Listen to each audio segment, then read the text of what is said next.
പരിശുദ്ധമായ അറഫ ദിനവും വെള്ളിയാഴ്ച ദിവസവും ഇന്ന് അസറിന് ശേഷം 10 ആയത്തുൽ കുർസി ഞാൻ ഈ പറയുന്നത് പോലെ നിങ്ങൾക്ക് ഓതാൻ പറ്റുമെങ്കിൽ 10 അത്ഭുതങ്ങൾ നിങ്ങളുടെ ജീവിതത്തിൽ ലഭിക്കും. അത്ഭുതമാണ്. ദുനിയാവും ലഭിക്കും, ആഖിറവും ലഭിക്കും. ദാരിദ്ര്യം എന്ന് പറയുന്ന സംഗതി നിങ്ങളെ തൊടൂല. മാത്രമല്ല ആഖിറത്തിൽ സിറാത്ത് പാലത്തിൽ നിങ്ങൾ പറന്ന് കിടക്കും. അല്ലാഹു റബ്ബുൽ ആലമീൻ ചൊല്ലാനും പതിവാക്കാനും നമുക്ക് തൗഫീക്ക് നൽകുമാറാകട്ടെ.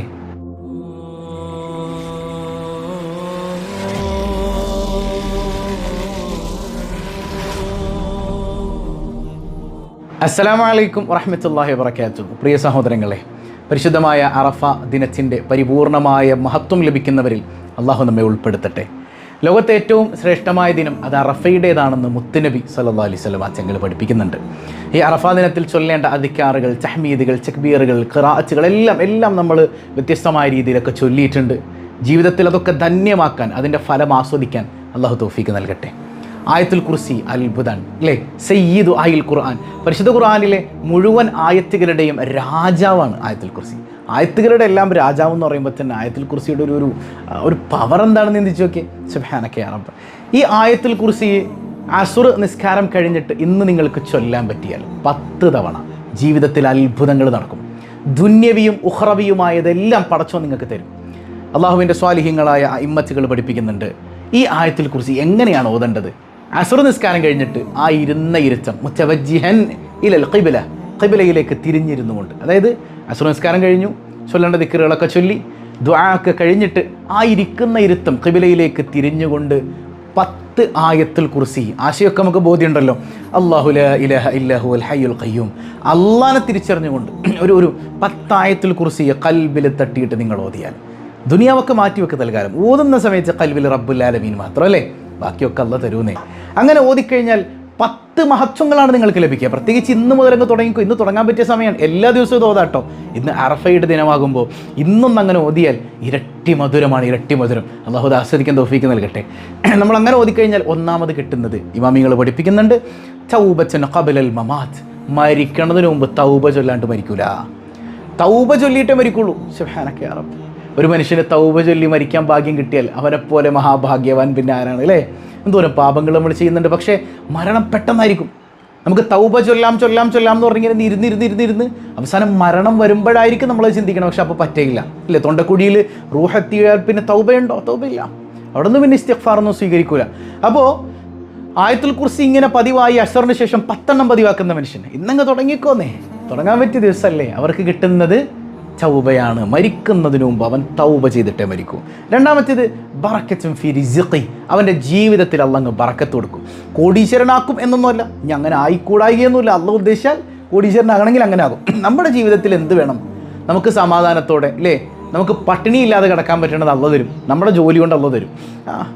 ജോലിയൊക്കെ ഉണ്ട്, പക്ഷേ കയ്യിൽ പൈസ ഇല്ല ഉസ്താദ്. എപ്പോഴും ഹോസ്പിറ്റൽ, എപ്പോഴും പ്രശ്നങ്ങൾ, ഒന്ന് കഴിയുമ്പോൾ അങ്ങനെ ലൈഫ് പോവുകയാണെന്നാണ്. ആ സംഗതി അങ്ങ് മാറും. ബറക്കത്ത് ലഭിക്കും. ബറക്കത്ത് എന്ന് പറഞ്ഞാൽ തന്നെ സമാധാനമാണ്. വീടെന്ന് പറഞ്ഞാൽ സമാധാനത്തിൻ്റെ കേന്ദ്രമല്ലേ? ഈ സംഗതി ഓതുന്ന വീടാണെങ്കിൽ ആ വീട്ടിൽ നിങ്ങൾ കയറുമ്പോൾ നിങ്ങൾക്കത് സമാധാനമായി മാറുന്നേ. അള്ളാഹു നിങ്ങളുടെ ലൈഫിൽ ബറക്കത്ത് തരുമെന്ന് സ്വാലിഹീങ്ങൾ പഠിപ്പിക്കുന്നുണ്ട്. പിന്നെ ദാരിദ്ര്യം എന്ന് പറയുന്ന സംഗതി ഉണ്ടാവില്ല ലൈഫിൽ. മൂന്നാമത്തേത് സലാമത്തും ഫി ബദനി, ശരീരത്തിന് സുരക്ഷിതത്വം. മിണ്ടിയ രോഗം ഇല്ലേ, മാരക രോഗങ്ങളിൽ നിന്നൊക്കെ കാവൽ ലഭിക്കും. തളർന്നു പോകുന്നൊരവസ്ഥ, കിടന്ന കിടപ്പിൽ മലമൂത്ര വിസർജനം നടത്തുന്നൊരവസ്ഥ. മുത്തുനബി ദ്വാരുന്നിരുന്നൊരു കാര്യമുണ്ട്, പടച്ചോനെ അർദലുൽ ഉംറിലേക്ക് എന്നെ നീ എത്തിക്കല്ലേ എന്നാണ്.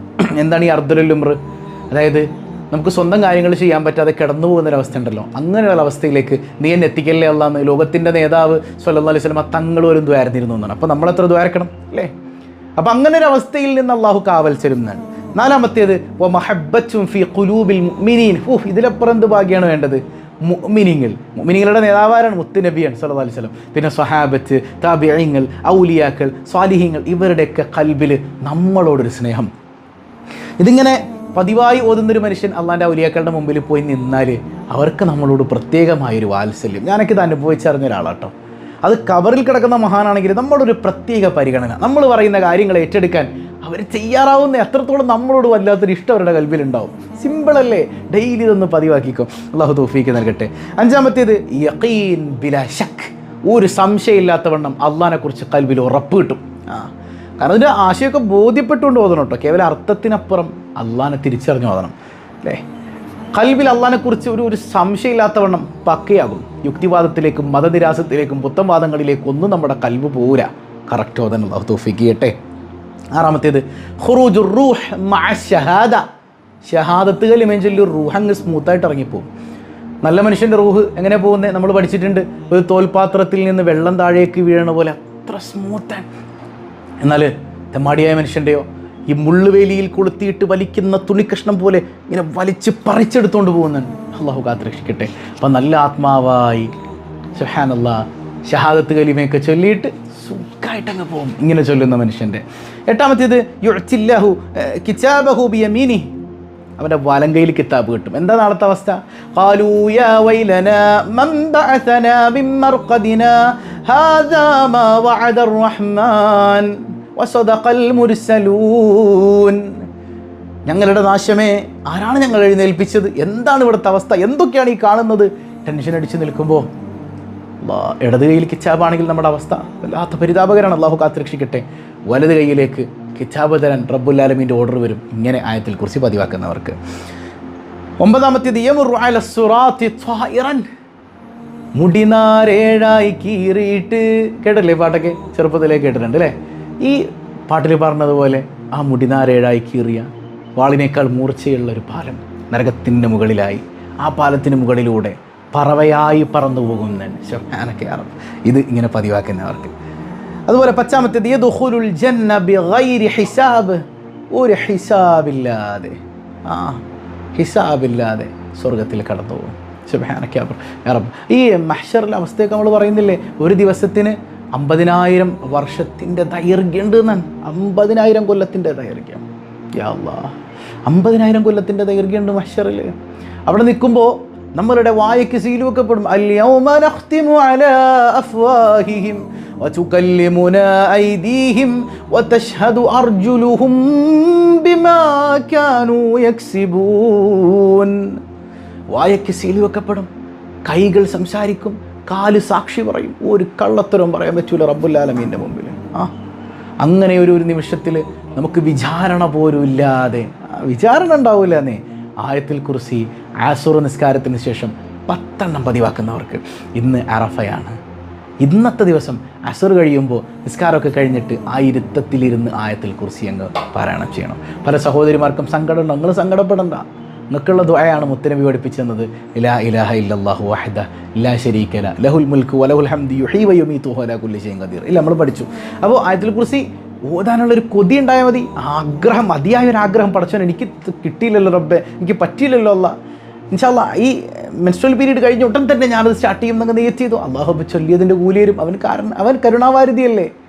ഇങ്ങനെ ചൊല്ലാൻ പറ്റാത്തൊരവസ്ഥയും നമുക്ക് തന്നത് റബ്ബുൽ ആലമീൻ തന്നെയല്ലേ. അപ്പോൾ പിന്നെ നോ ടെൻഷൻ. ആ ഒരു ആഗ്രഹം ഉണ്ടായിരിക്കട്ടെ. ബാക്കിയുള്ളവരൊക്കെ ചൊല്ലാം, ലൈഫ് അടിപൊളിയാവുന്നേ. അള്ളാഹു റബ്ബുൽ ആലമീൻ തൗഫീക്ക് നൽകി അനുഗ്രഹിക്കുമാറാകട്ടെ. റബ്ബുൽ ആലമീൻ എന്ന് പറയുന്നത് തന്നെ നമ്മൾ അവൻ്റെ റഹ്മത്ത് തേടുന്നവരാണെന്നാണ്. എൻ്റെ അടിമകളിലേക്ക് നോക്ക് മലക്കുകളെ, അവർ ചോദിക്കുന്നത് എൻ്റെ റഹ്മത്താണ് എന്നാണ്. ആ റഹ്മത്ത് കിട്ടണം എന്നുള്ള ബോധ്യം, ഈ 10 കാര്യങ്ങൾ നമ്മുടെ മനസ്സിലുണ്ടാവണം കേട്ടോ. ഇതൊക്കെ ഉണ്ടായിരിക്കെ ഇതൊക്കെ കിട്ടണം, എൻ്റെ റബ്ബുൽ ആലമീൻ്റെ റഹ്മത്ത് എനിക്ക് വേണം എന്നുള്ള ഉറച്ച ബോധ്യത്തിൽ തന്നെ 10 ആയത്തുൽ കുർസി പാരായണം ചെയ്യാൻ ശ്രമിക്കണം കേട്ടോ. അള്ളാഹു റബ്ബുൽ ആലമീൻ തൗഫീക്ക് നൽകി അനുഗ്രഹിക്കുമാറാകട്ടെ. അറഫയുടെ പുണ്യം പരിപൂർണമായി ലഭിക്കുന്നവരിൽ കരുണക്കടലായ തമ്പുരാൻ നമ്മെ ഉൾപ്പെടുത്തട്ടെ. നമ്മുടെ എല്ലാ പ്രയാസങ്ങളും റബ്ബുൽ ആലമീനായ അള്ളാഹു നീക്കിത്തന്ന് റാഹത്തായ ജീവിതം നൽകി അനുഗ്രഹിക്കുമാറാകട്ടെ. വസ്സലാമു അലൈക്കും വറഹ്മത്തുള്ളാഹി വബറകാതുഹു.